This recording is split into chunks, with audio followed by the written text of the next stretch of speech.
গরিব ঘর থেকে কোটি টাকার মালিক, বাস্তব গল্প যা বদলে দেবে তোমার চিন্তা। তুমি কি কোনোদিন ভেবেছ এক দরিদ্র পরিবারের ছেলে হয়েও কোটি টাকার মালিক হওয়া সম্ভব? হ্যাঁ, সম্ভব। আর আজকের এই গল্প তোমার ভাবনাকেই বদলে দেবে।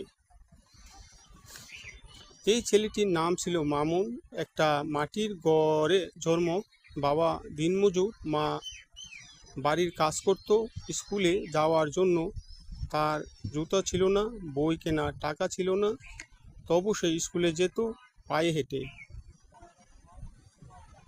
কখনো খালি পেটে। ক্লাস 9-এ পড়ার সময় থেকেই সে ছোট কাজ করত।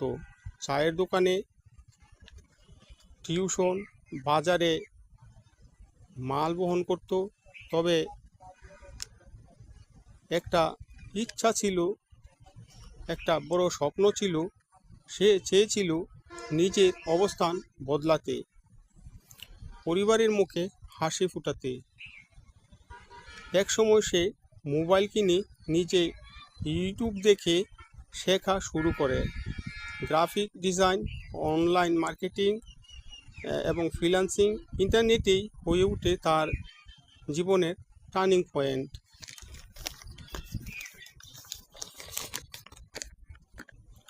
প্রথম আয় ছিল মাত্র $5, কিন্তু সে থামেনি, চলতে থাকে, শিখতে থাকে। 2 বছরের মাথায় সে একটি ডিজিটাল মার্কেটিং এজেন্সি খোলে, নিজেই হয়ে ওঠে মালিক, কর্মী নিয়োগ দেয়। আজ মামুনের মাসিক আয় 5 লাখ টাকারও বেশি। নিজের বাড়ি, পরিবারের জন্য সবকিছু। সে আজ অন্যদের অনুপ্রেরণা। আমার চ্যানেলটা সাবস্ক্রাইব করেন, ফলো করেন। তাই তুমি যদি ভেবে থাকো আমি গরিব,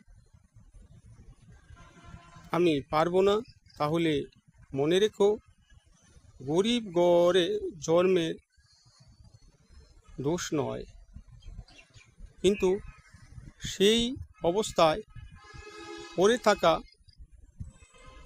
চেষ্টা না করা, এটাই দোষ।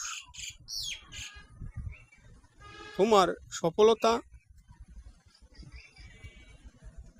তোমার হাতেই। তাই